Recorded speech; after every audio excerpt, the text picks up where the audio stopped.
Eh bien, bonjour tout le monde, on se retrouve aujourd'hui donc pour, on va dire, une série d'exercices corrigés en mathématiques financières. Ces exercices font partie d'un potentiel sujet d'examen, puisque en fait, j'ai pris ces exercices d'un sujet donc d'examen qui existe vraiment. Donc n'hésitez pas, donc comme d'habitude, hein, vous avez le lien dans la description en dessous de la vidéo, vous cliquez dessus et vous atterrissez immédiatement. N'hésitez pas bien sûr à mettre sur pause si vous voulez d'abord le faire par vous-même ou bien simplement lire tranquillement les exercices. C'est quand même d'un niveau, c'est pas par rapport aux vidéos précédentes que j'ai faites sur ma chaîne, on est quand même à un niveau un petit peu plus au-dessus. On va dire ça comme ça. Bien, donc officiellement, ce sujet durait 1h30. Voilà. Il date d'il y a quelques années, hein. Je vous dis pas qu'il est récent, mais en tout cas, voilà, les étudiants avaient 1h30 pour le faire. Alors, qu'est-ce qu'on nous dit? Bon, déjà, les trois parties sont indépendantes. Un trésorier d'un grand groupe français envisage d'effectuer pour le compte de filiales du groupe ou par la maison mère les opérations suivantes. Partie 1. Une partie de la trésorerie du groupe pourrait être investie dans un TCN, donc c'est un titre de créance négociable, dont les caractéristiques sont reprises ci-dessous. On vous donne la valeur nominale, le taux de négociation facial, le taux d'intérêt. On vous dit, attention, la nature de l'intérêt, on est en précompté. Donc si on est en précompté, on travaille en intérêt simple.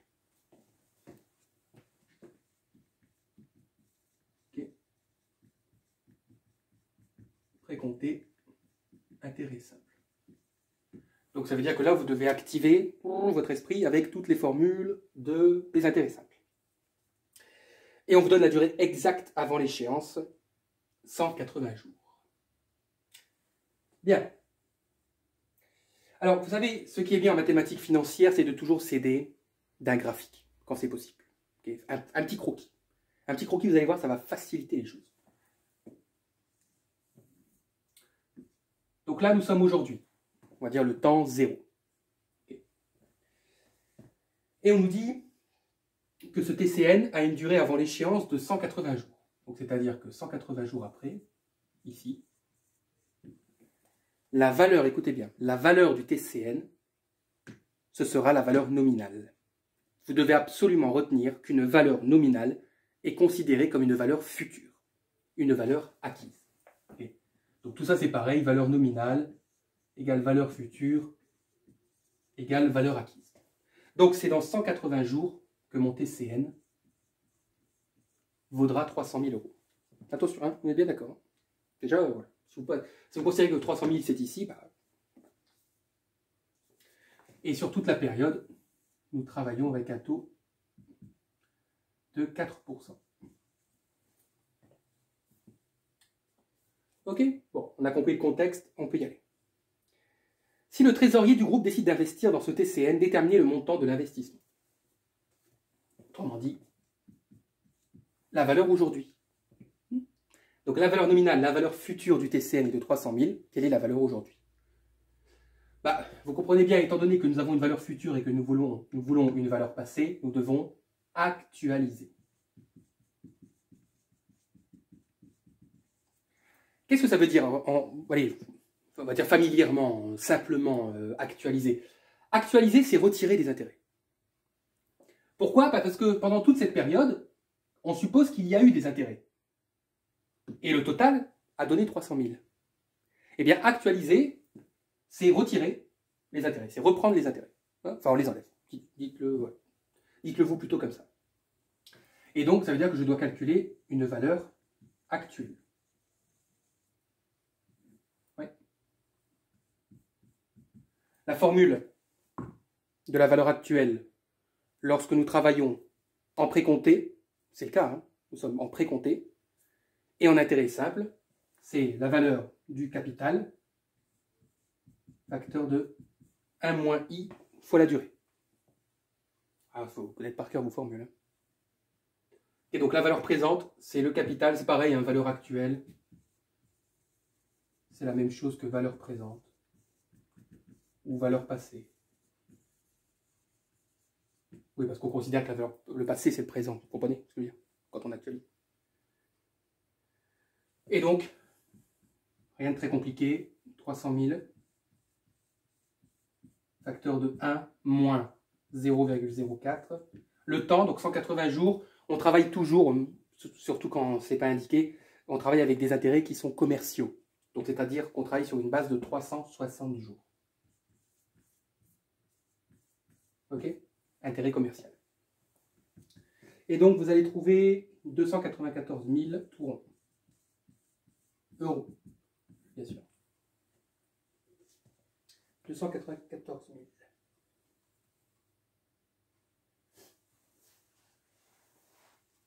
Ok, donc on l'achète à 294 000.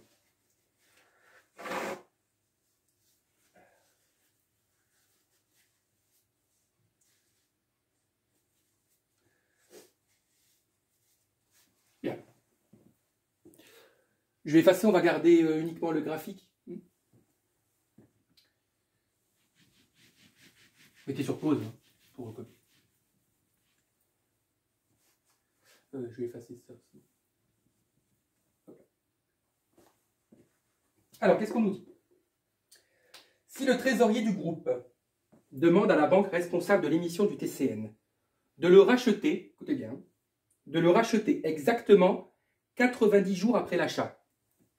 Donc là, c'est l'achat. 90 jours après, on est ici. Ouais. Alors que les taux proposés sur le marché pour ce type d'actifs sont de 4,25%. Donc on change de taux. Ouais. Quel sera le prix de cession, le prix de rachat du TCN? Quel sera le prix de rachat?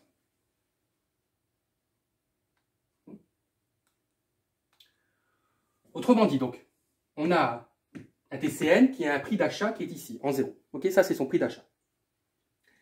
Et puis là, on nous dit que ce TCN, en fait, sera racheté 90 jours après l'achat. Ouais.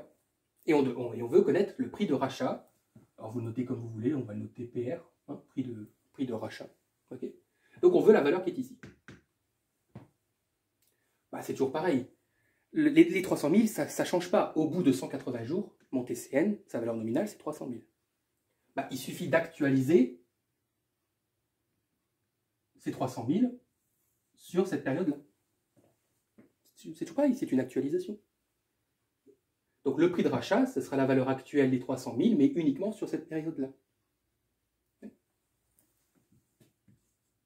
Donc PR, 300 000, facteur, donc là c'est la formule.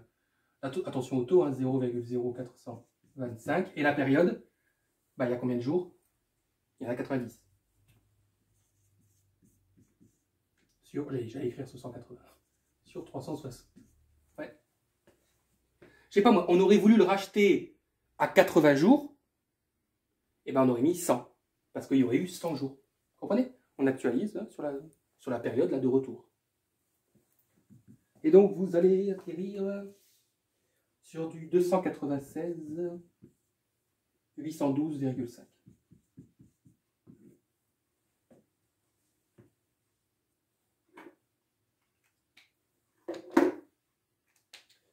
Voilà.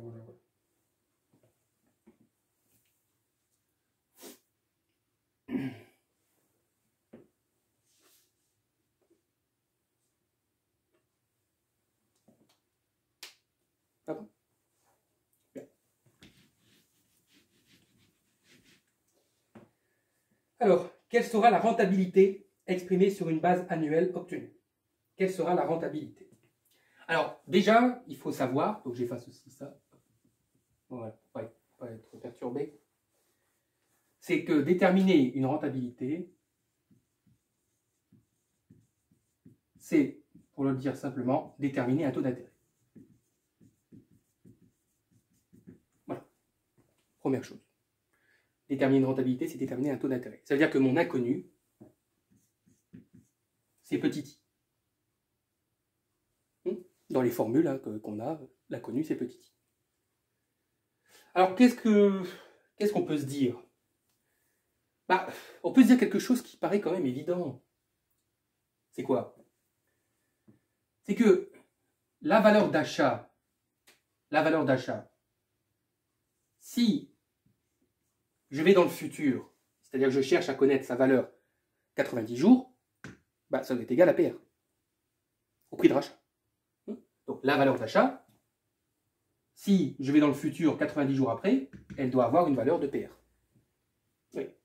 Avec quel taux? Eh bien justement, avec ce taux qu'on cherche, c'est-à-dire la rentabilité. Donc la valeur d'achat à laquelle on ajoute la rentabilité doit donner la valeur du prix d'achat, du prix de rachat plutôt. Donc, prix d'achat. Alors, chercher une valeur future, c'est chercher une valeur acquise. Ouais, valeur future, valeur acquise, je l'ai dit tout à l'heure. La formule de la valeur acquise en intérêt simple, donc c'est prix d'achat facteur de 1 plus le taux, qu'on ne connaît pas. Alors, sur quelle période? Il y a combien de jours? Il y en a 90. Et ça doit être égal au prix de rachat.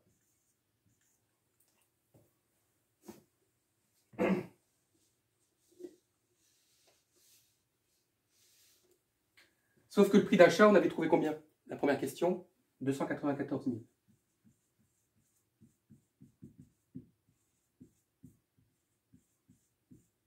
Et le prix de rachat, eh bien c'est la question juste avant, c'est 296 812,5. Voilà votre équation. Vous comprenez, en mathématiques financières, il faut toujours que des valeurs au même moment soient toujours égales. Donc qu'on aille dans le futur ou qu'on retourne dans le passé. C'est pareil. Bon, ça me paraît pas très compliqué. On va faire passer le 294 000. Donc 1 plus R multiplié par 90 sur 360 égale 296 812,5 sur 294 000. Évitez les arrondis. Laissez les fractions entières. Ne commencez pas à calculer pour arrondir. Je le dis dans chaque vidéo, mais c'est important. Après, vous allez avoir des arrondis sur des arrondis sur des arrondis et vous allez vous éloigner complètement de la vraie valeur. Je regarde si on a encore besoin du graphique. Non, pas du coup.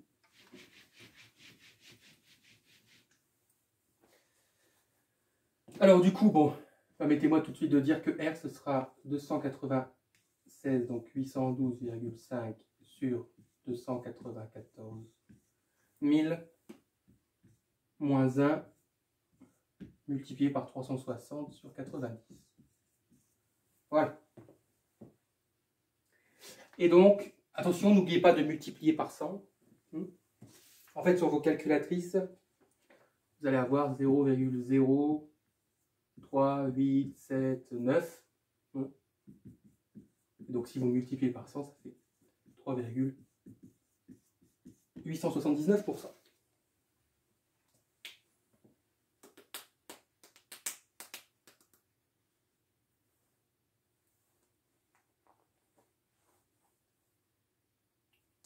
Ok.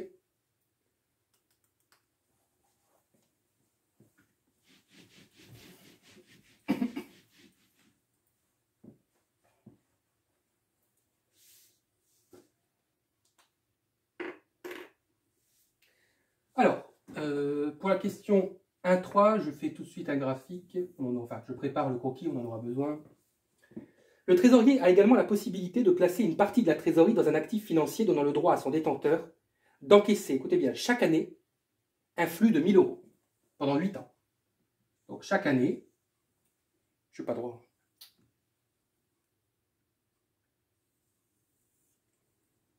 Bon, c'est mieux. Donc chaque année, hop, on va générer donc un flux de 1 000 €, et tout ça donc, pendant 8 ans. Vous voyez, là, j'indique, je lis et je fais mon croquis en même temps. Premier flux dans exactement 1 an. OK. Et un dernier flux de 21 000 € dans exactement 9 ans.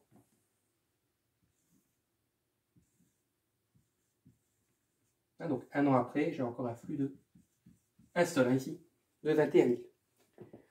En considérant que le facteur d'actualisation adéquate pour ce type d'actif est de 6%, déterminer son prix.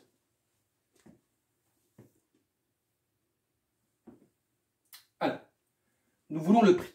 Alors on est où? On est à la fin, on est au début, on est où? On est au milieu. Il est où le prix là sur le graphique? Le prix que je dois chercher, il est là. C'est le prix présent, c'est le prix d'aujourd'hui. Je veux le prix de l'actif aujourd'hui, pas dans 9 ans. Donc je cherche ici. Ça, c'est une valeur passée. Donc je cherche une valeur actuelle. Voilà. Attendez, on ne sait pas. Je cherche une valeur actuelle. Ça, c'est mon inconnu. On va l'appeler C, comme le capital. Ok, donc je cherche une valeur présente, je cherche une valeur actuelle, le prix de l'actif présent, au présent, ici, aujourd'hui. Eh bien, je vais devoir actualiser tout ça. D'ailleurs, cette partie-là, elle ne sert à rien. Il ne faut pas perturber. Voilà, on s'arrête exactement ici. Donc, je dois actualiser les 21 000 et tous les 1000 pendant les 8 ans. Ouais. Alors, lorsque vous avez une somme qui se répète, comme ça, on est dans le cas de ce qu'on appelle une annuité constante. Et lorsque vous en avez plusieurs, que c'est la même somme, à intervalles de temps réguliers, vous avez une formule qui vous permet d'actualiser une somme d'annuité constante. Parce que je ne vais pas appliquer pour les 8, comprenez la longueur de l'équation, alors qu'on a une formule qui est très rapide. Alors c'est quoi cette formule? C'est simple, c'est la valeur de l'annuité multipliée par 1 moins 1 plus i puissance moins n sur i. Voilà, ça c'est la formule pour actualiser une somme d'annuité constante. Ok.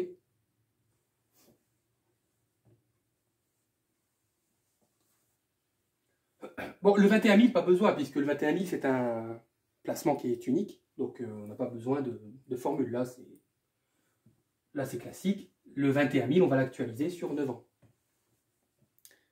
Donc, comment on actualise? Alors, attention, on est en intérêt composé, ici. Ah oui, attention, donc 21 000 divisé par 1 plus i à la puissance 9. Pourquoi? Parce qu'il y a 9 ans, tout simplement.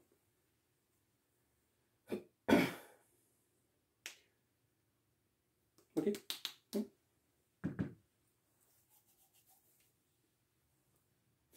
Donc attention, ici, intérêt composé.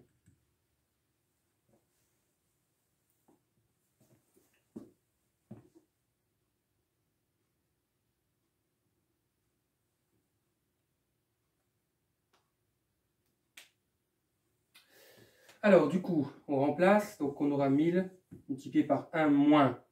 Alors, on nous dit que le taux, c'était de 6, il était de 6%. Donc, 1 moins 1 plus 0,06. Puissance moins combien? On a 8 ans. Donc, puissance moins 8. Sur 0,06 plus 21 000 sur 1 plus 0,06 puissance 9.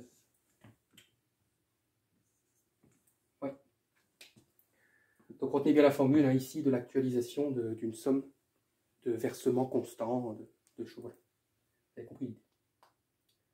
D'annuité constante pour faire ça. C'est la même lorsqu'il s'agira de parler d'emprunt.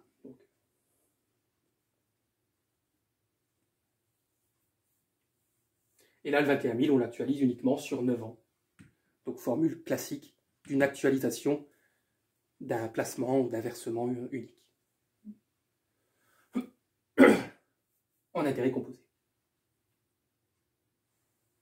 Vous tapez tout ça et vous allez trouver 18 639,66 €. 18 639. 40.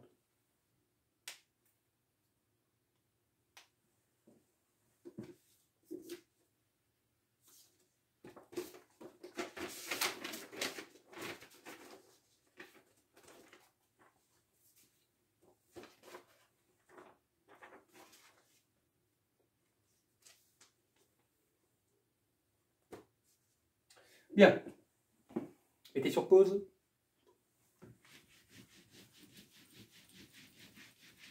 Donc là, on change de partie, donc les parties sont indépendantes, donc on oublie tout ce qu'on vient de faire. Partie 2. Le trésorier du groupe pense qu'une filiale aura besoin d'un financement bancaire. On va parler d'emprunt. Pour assurer l'acquisition d'un bien particulier. Pour l'instant, les conditions négociées avec une des banques du groupe sont les suivantes. Donc on emprunte 5 millions pendant 7 ans, on rembourse par annuité constante et le taux est de 6%. Bon là, on a tout. Question, déterminer l'annuité constante devant assurer le remboursement de l'emprunt. Et donc, formule de l'annuité constante. L'annuité constante, c'est l'emprunt multiplié par le taux d'intérêt divisé par 1 moins 1 plus i puissance moins n. J'avais dit juste dans la question précédente, là, de la partie 1, que là, une valeur présente, on va la noter comme ça, la valeur actuelle, c'était l'annuité multipliée par 1 moins 1 plus i puissance moins n sur i. Vous vous souvenez, hein, c'était la question juste avant. On avait fait ça pour les 1000 pendant 8 ans. Bah, c'est la même formule, hein. On a juste fait passer. Allez, on a juste fait passer le i, donc il multiplie, et on a divisé par 1 moins 1 plus i. Ces deux formules ont la même source. L'une se déduit de l'autre. Donc c'est logique, puisque l'emprunt, la valeur que vous empruntez aujourd'hui, c'est une valeur présente. Donc c'est une valeur actuelle. Si vous empruntez 5 millions, la valeur des 5 millions, c'est aujourd'hui. Donc la valeur actuelle, vous pouvez remplacer en fait l'emprunt par valeur actuelle. C'est pareil, la valeur présente. Voilà, okay. On est bien d'accord là-dessus. L'une se déduit de l'autre. Donc A, ce sera 5 millions. Bon, je l'écris comme ça. Hein. Multiplié donc par 6%, donc 0,06, divisé par 1 moins 1 plus 0,06, la puissance moins 7. Vous tapez tout ça sur votre calculatrice et vous allez trouver 895 675,09. Quand ce n'est pas indiqué, et d'ailleurs c'est rare que c'est indiqué, arrondissez toujours au centième. 2 chiffres après la virgule. On parle d'euros. Donc les euros n'ont du sens que jusqu'au centième. Enfin, en tout cas, ici, parce que dans la réalité, les banques tiennent compte de tous les chiffres après la virgule. Hein. Parce qu'à la fin de l'année, ça fait un petit pactole. Si vous additionnez tous les millièmes, là, et puis après tout ce qui suit. Mais pour nous, on arrondit au centième. Voilà la valeur de l'annuité constante. Bon, c'est pas la question la plus difficile.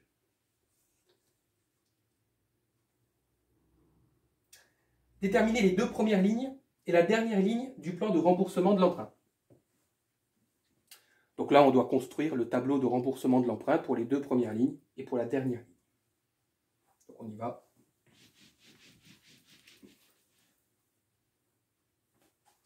Alors, comment on construit un tableau de remboursement? Très classique, rien de très surprenant. Donc là, on a la période. Donc on nous demande pour les deux premières et la dernière. Donc on va remplir la ligne 1, la ligne 2 et la ligne 7. Ici, on met le capital au début de la période. C'est-à-dire le capital qu'il reste à rembourser au début de la période. Donc qui reste à rembourser au début de la période. Là, on a les intérêts. Ici, nous avons ce qu'on appelle les amortissements. Là, nous avons les annuités. Et là, nous avons le capital à la fin de l'année. C'est-à-dire le capital on appelle ça le capital restant dû. N'hésitez pas à aller dans la playlist mathématiques financières. J'avais déjà fait des vidéos où je donne toutes les formules. Là, je considère que c'est un sujet préparation d'examen. Donc, c'est-à-dire que je considère que vous avez vos formules à côté de vous ou alors vous les avez directement dans votre mémoire. Donc, je ne vais pas rappeler les formules. Là, hein. Pour moi, c'est acquis dans cette vidéo. Mais allez voir dans la playlist mathématiques financières sur des exercices d'emprunt. Je décortique tout et j'expose toutes les formules. Alors, le capital à rembourser au début de la première période, c'est 5 millions.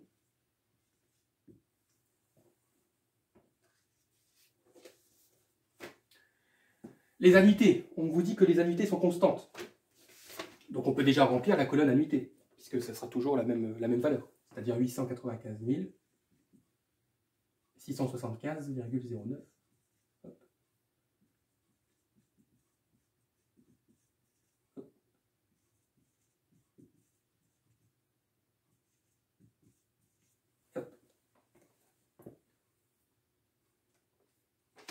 Ok.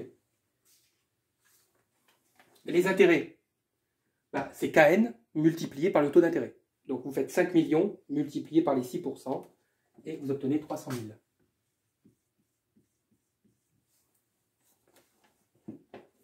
Et donc Kn fois petit i.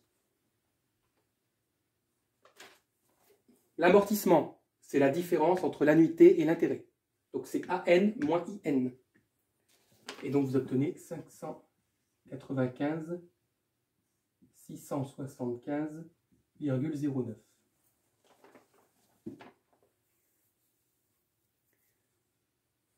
Et Kn plus 1, c'est quoi? C'est Kn moins l'amortissement.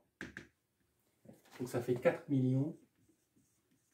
404 324,91. Que vous reportez immédiatement au début de la deuxième période.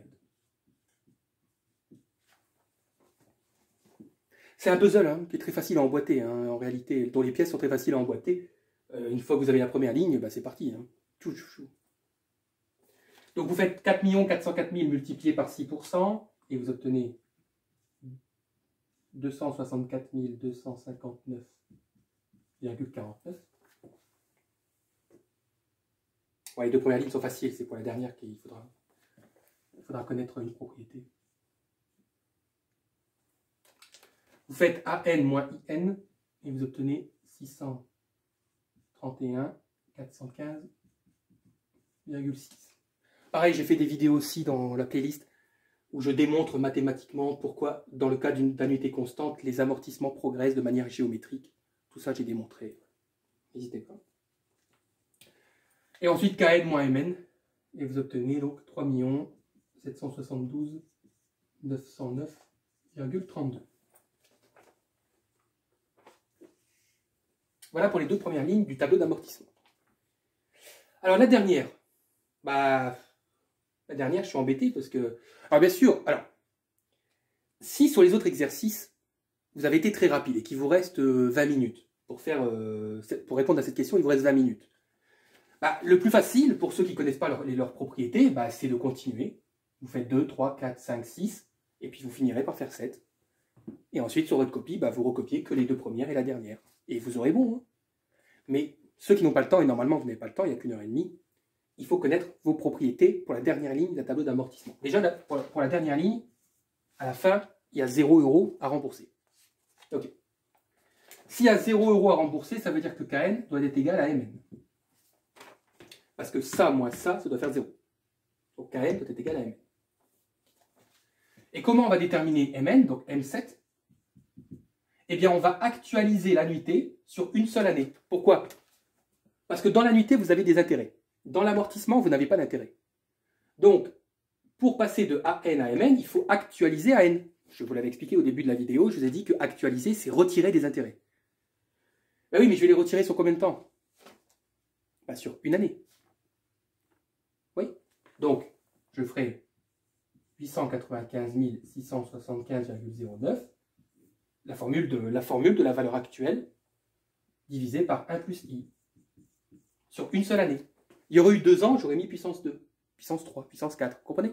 Là, vous actualisez sur une seule année.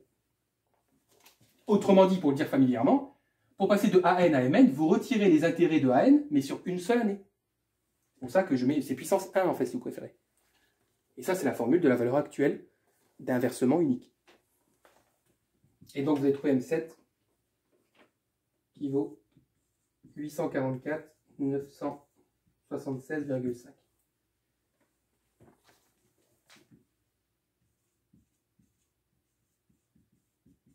Et c'est la même chose que Kn.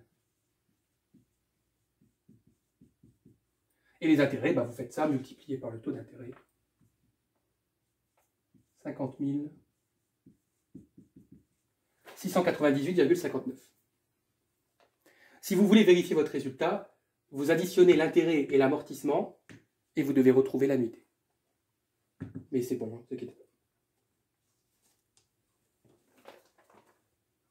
N'oubliez pas, vouloir retirer des intérêts, c'est actualiser.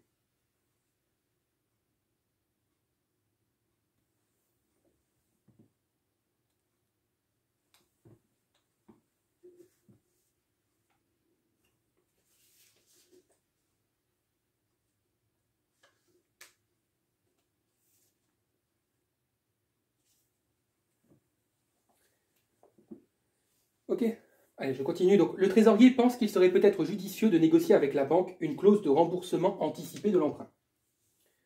déterminer le capital restant dû juste après le versement de la 4e annuité. Donc, juste après le versement de la 4e annuité, donc c'est-à-dire 4, donc juste après ça, ok. Donc en fait, qu'est-ce que l'on veut?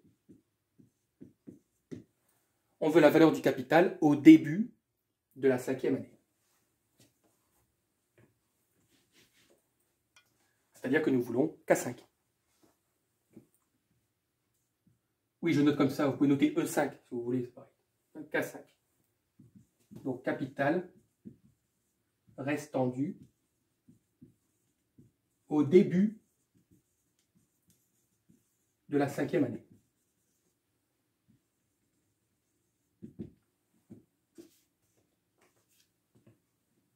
Vous avez compris? Après le versement de la 4e annuité, vous versez les annuités à la fin de l'année. Hein. Donc, une fois que vous avez versé votre 4e annuité, bah, c'est-à-dire que vous vous retrouvez au début de la 5e année. Ouais.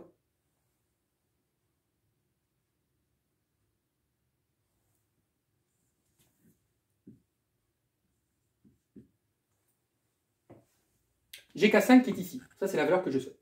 Qu'est-ce qui se passe après K5? Bah, il y a encore A6 qui est versé. Et il y a A7. Enfin, il y a A5, pardon. Il y a A5, il y a A6, et il y a A7. Vous comprenez? Après, donc une fois que vous arrivez au début de la 5e année, qu'est-ce qui vous reste à verser comme argent? Bah, la 5e annuité, la 6e annuité et la 7e annuité. Ouais. Eh bien, si vous actualisez ces 3 annuités, vous devez retrouver K5. Si vous retirez les intérêts des 3 annuités, vous devez retrouver la valeur du capital, la valeur de l'emprunt. Parce que la valeur de l'emprunt ne contient pas d'intérêt. Donc, je dois retirer ces intérêts, je dois donc actualiser. C'est toujours la même chose.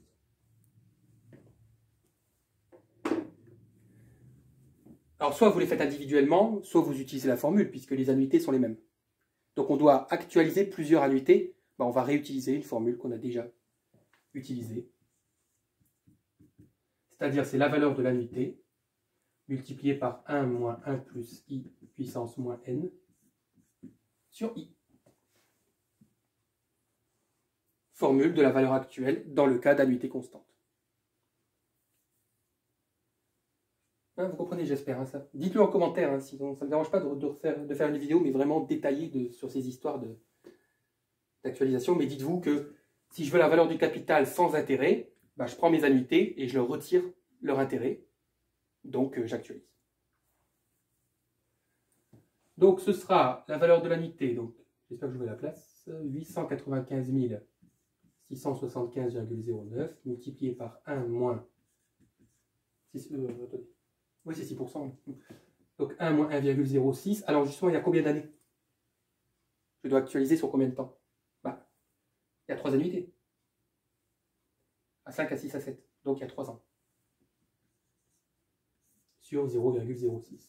Alors je sais, il y a peut-être des petits malins qui vont dire, bah non, monsieur, il y a 2 ans, parce que 5, 6, enfin, on va de 5 à 6, ça fait 1, et de 6 à 7, ça fait 2. Ah oui, non, ça ne marche pas comme ça. Vous êtes au début de la 5e année. Vous devez encore payer A5, A6, A7. Donc ça fait bien 3 ans.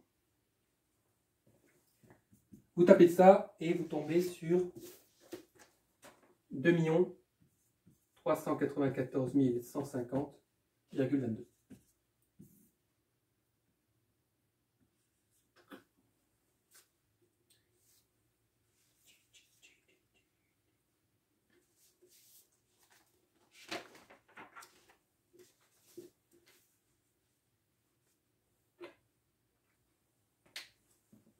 C'est bon?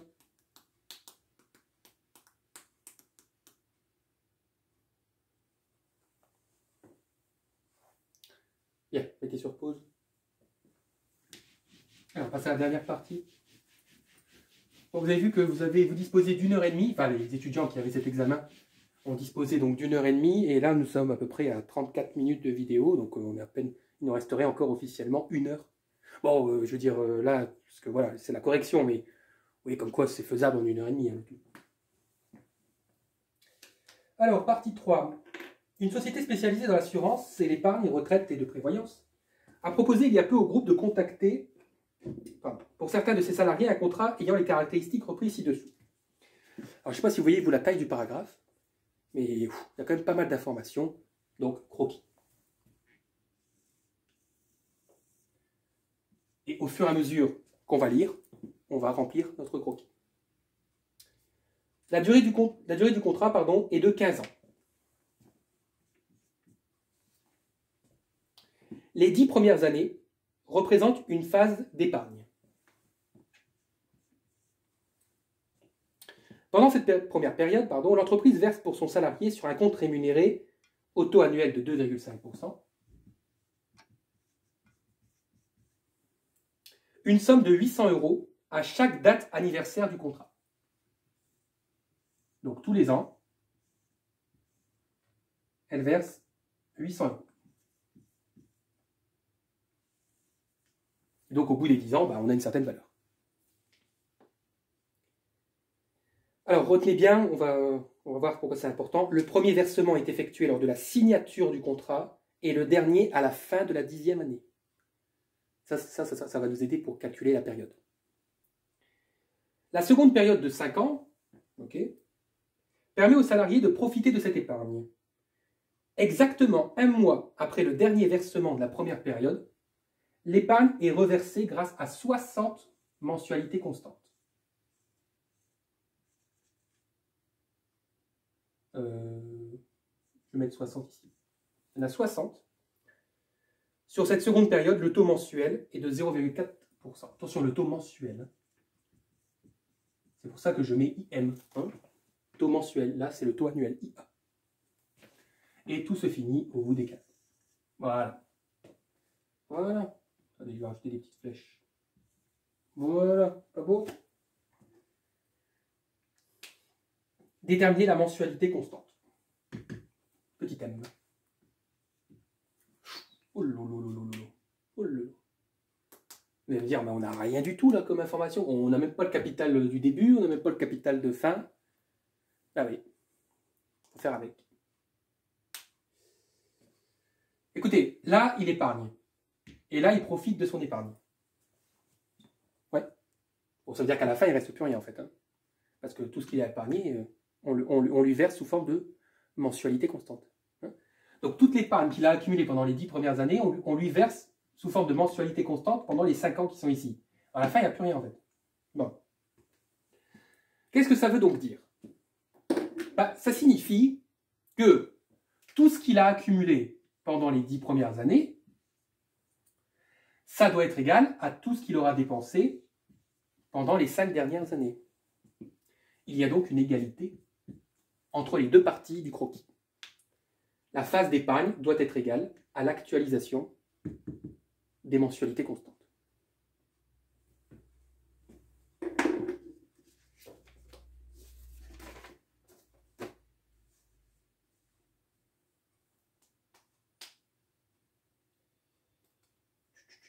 Donc notez ça.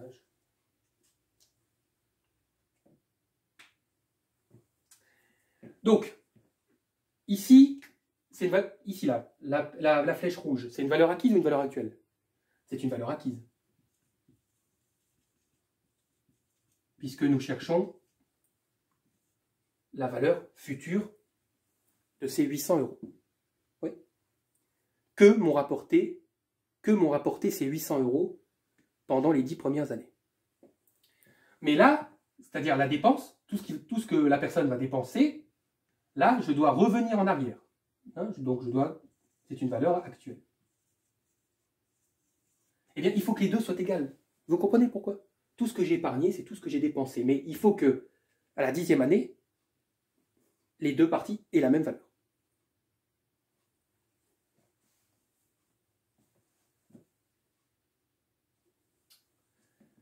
Alors, nous devons déterminer une valeur acquise d'une somme de versements. D'une somme de versements consécutifs à bien sûr, à un intervalle de temps régulier avec un taux annuel de 2,5%. C'est une formule à connaître. Lorsque vous avez la même somme à intervalle de temps régulier au même taux, eh bien la valeur acquise, ce sera la somme multipliée par 1 plus IA à la puissance N1. N1 c'est 10, mais enfin, non, pas 10 d'ailleurs. Et c'est la durée de la première période, là. Moins 1 sur IA. Okay. Formule de la valeur acquise pour des placements de même valeur à intervalle de temps régulier. Mais bon, normalement, ça, vous devez le savoir. Hein. Vous avez votre cours avec vous. Eh bien, ça doit être égal à l'actualisation des mensualités constantes. Quelle est la formule de la valeur actuelle de mensualité constante? Ben, on l'a donné déjà 2 fois hein, dans l'examen. On parlait d'annuité constante, mais c'est la même formule pour des mensualités constantes. Donc c'est M, facteur de 1 moins 1 plus IM à la puissance moins N2. Je mets, ouais, N2, vous comprenez, N2, c'est pas la même période, donc c'est pour ça que je mets N1 et N2, divisé par IM. La formule qu'on a utilisée depuis 2 fois au cours de ce sujet. Et ne paniquez pas, la formule de l'annuité constante, c'est la même pour des mensualités constantes. La seule différence, c'est que vous devez avoir une concordance entre la mensualité, le taux d'intérêt, vous devez prendre un taux d'intérêt mensuel, et la période devra s'exprimer en mois. Il faut toujours qu'il y ait concordance dans la formule au niveau, vous voyez, de l'unité. Ici, l'unité du temps. Il nous faut des mois, mois, mois. Voilà. Si on était en trimestre, ben trimestre, trimestre, trimestre. Allez, on remplace ça. Donc ça fait 800 multiplié par 1 plus 0,025. Alors attendez pour la puissance. Égale M que je ne connais pas. 1 moins 1 plus. Alors attention, 0,4%. Ça fait 0,004. À la puissance moins N2, on va voir après, sur 0,004. Okay, sur le taux d'intérêt.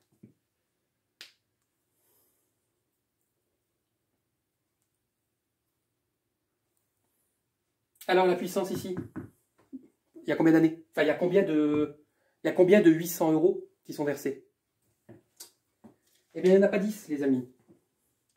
Parce que le premier versement est effectué lors de la signature du contrat et le dernier à la fin de la 10e année. Donc, il y en a un ici, les 800 €, et il y en a 10 ici. Donc, il y en a 11 en tout. Eh oui. Ça, il fallait le voir. Hein.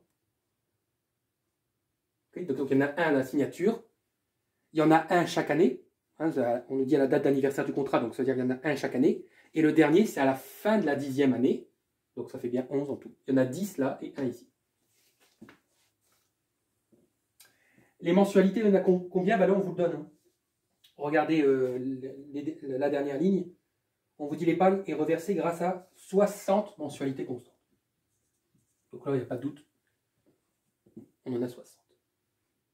Il y aurait pu y avoir un piège, mais il n'y en a pas. Le piège, c'est qu'on vous dit que la première mensualité est versée 1 mois après. Donc c'est la bonne formule. Si la première mensualité avait été versée pendant deux mois après, on aurait dû faire une petite modification. Mais là, je ne peux pas vous dire, je dois le faire au cas par cas, en fonction des exercices que j'ai. Bon, bah, vous avez une jolie équation, là. Non? Donc, vous faites tout ça, multiplié par 0,04 et vous divisez par ça. 187,55.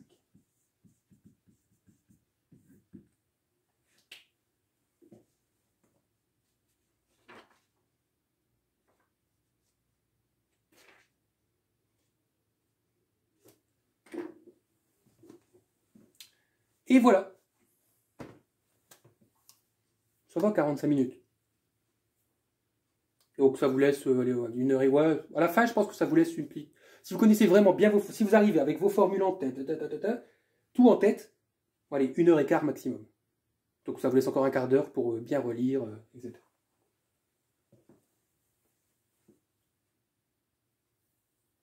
Vous avez compris hein, le principe? Tac, tac. Oui, c'est toujours la même chose. Hein. Si on veut des égalités, il faut toujours qu'il y ait la même valeur à un moment donné du temps. Acquisition, actualisation, acquisition, actualisation. Et là, le piège, c'était le 11. bien sûr. Voilà, c'est tout pour aujourd'hui. N'hésitez pas bien sûr à mettre un petit like, à vous abonner à la chaîne pour la soutenir. Et on se retrouve très vite pour de nouvelles vidéos.